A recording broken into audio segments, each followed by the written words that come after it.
Hi friends, ಎಲ್ಲರಿಗೂ ನಮಸ್ತೆ. ನಾನಿವತ್ತು ಚಿಕನ್ ಗೀ ರೋಸ್ಟ್ ಹೇಗೆ ಮಾಡೋದಂತ ತೋರಿಸಿಕೊಡ್ತಿದ್ದೇನೆ. ಅದಕ್ಕೆ ಬೇಕಾಗುವ ಸಾಮಗ್ರಿಗಳು: ನಾನಿಲ್ಲಿ ಒಂದು ಅರ್ಧ ಕೆ ಜಿಯಷ್ಟು ಚಿಕನ್ ತಗೊಂಡಿದ್ದೇನೆ. 10ರಿಂದ 12 ಉದ್ದ ಮೆಣಸು, 5 ಗಿಡ್ಡ ಮೆಣಸು ತಗೊಂಡಿದ್ದೇನೆ, ಸ್ವಲ್ಪ ಕರಿಬೇವಿನ ಸೊಪ್ಪು, ತುಪ್ಪ, ಗೋಡಂಬಿ ಸ್ವಲ್ಪ, ರುಚಿಗೆ ತಕ್ಕಷ್ಟು ಉಪ್ಪು, ಒಂದು 10 ಎಸಳಿನಷ್ಟು ಬೆಳ್ಳುಳ್ಳಿ, ಸ್ವಲ್ಪ ಶುಂಠಿ ಬೆಳ್ಳುಳ್ಳಿ ಪೇಸ್ಟ್, ಮೊಸರು ಸ್ವಲ್ಪ ಕೊತ್ತಂಬರಿ ಸೊಪ್ಪು, ಅರಶಿನ ಪೌಡರ್, ಅರ್ಧ ಸ್ಪೂನ್ನಷ್ಟು ಗರಂ ಮಸಾಲೆ ಪೌಡರ್, ಅರ್ಧ ಸ್ಪೂನ್ನಷ್ಟು ಜೀರಾ ಪೌಡರ್, 1 ಸ್ಪೂನ್ನಷ್ಟು ಕೊತ್ತಂಬರಿ ಪೌಡರ್, ಸ್ವಲ್ಪ ನಿಂಬೆ ರಸ. ಈಗ ಒಂದು ಮಿಕ್ಸಿ ಜಾರಿಗೆ ಮೆಣಸನ್ನು ಹಾಕಿ ನೀರು ಹಾಕಿ ರುಬ್ಬಿ ಪೇಸ್ಟ್ ಮಾಡಿಡುವ.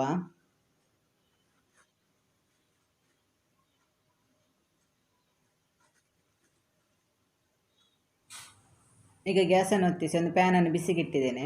ಈಗ ಇದಕ್ಕೆ ಸ್ವಲ್ಪ ತುಪ್ಪ ಹಾಕ್ತಿದ್ದೇನೆ.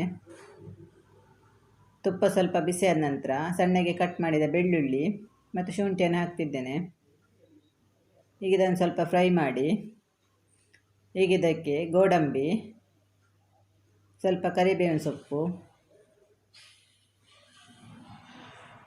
ಒಂದು ಅರ್ಧ ಸ್ಪೂನ್ನಷ್ಟು ಜಿಂಜರ್ ಗಾರ್ಲಿಕ್ ಪೇಸ್ಟನ್ನು ಹಾಕಿ ಫ್ರೈ ಮಾಡ್ತಿದ್ದೇನೆ.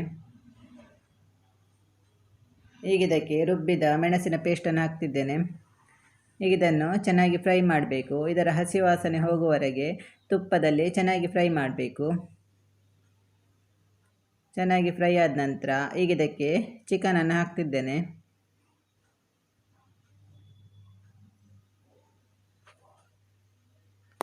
ಚಿಕನನ್ನು ಹಾಕಿ ಚೆನ್ನಾಗಿ ಒಮ್ಮೆ ಮಿಕ್ಸ್ ಮಾಡುವ. ಈಗ ಇದಕ್ಕೆ 2ರಿಂದ 3 ಸ್ಪೂನ್ನಷ್ಟು ಮೊಸರನ್ನು ಹಾಕ್ತಿದ್ದೇನೆ. ಮೊಸರನ್ನು ಹಾಕಿ ಒಮ್ಮೆ ಮಿಕ್ಸ್ ಮಾಡಿ, ಈಗ ಇದಕ್ಕೆ ಹುಡಿಗಳನ್ನು ಹಾಕ್ತಿದ್ದೇನೆ.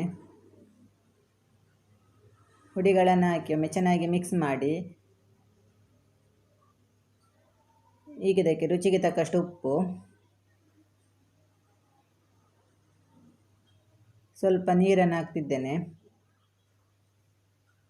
ನೀರನ್ನು ಹಾಕಿ ಮುಚ್ಚಳ ಮುಚ್ಚಿ ಬೇಯಲಿಕ್ಕಿಡುವ.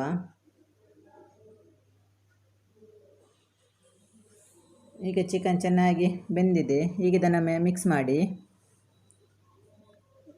ಈಗ ಇದಕ್ಕೆ ಸ್ವಲ್ಪ ನಿಂಬೆ ರಸವನ್ನು ಹಿಂಡುತ್ತಿದ್ದೇನೆ. ಸ್ವಲ್ಪ ಕೊತ್ತಂಬರಿ ಸೊಪ್ಪು, ಕೊನೆಯದಾಗಿ 1 ಸ್ಪೂನ್ ತುಪ್ಪ ಹಾಕ್ತಿದ್ದೇನೆ.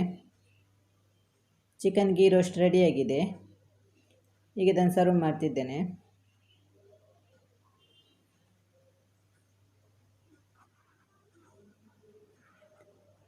ಇವತ್ತಿನ ರೆಸಿಪಿ ನಿಮಗೆ ಇಷ್ಟ ಆಗಿದ್ದರೆ ಪ್ಲೀಸ್ ಲೈಕ್ ಮಾಡಿ ಹಾಗೂ ಸಬ್ಸ್ಕ್ರೈಬ್ ಮಾಡಿ. ನೀವು ಕೂಡ ಇದನ್ನು ಮನೆಯಲ್ಲಿ ಟ್ರೈ ಮಾಡಿ ನೋಡಿ. ಹೇಗೆ ಆಗಿದೆ ಅಂತ ಕಮೆಂಟ್ ಮಾಡಿ ತಿಳಿಸಿ. Thank you.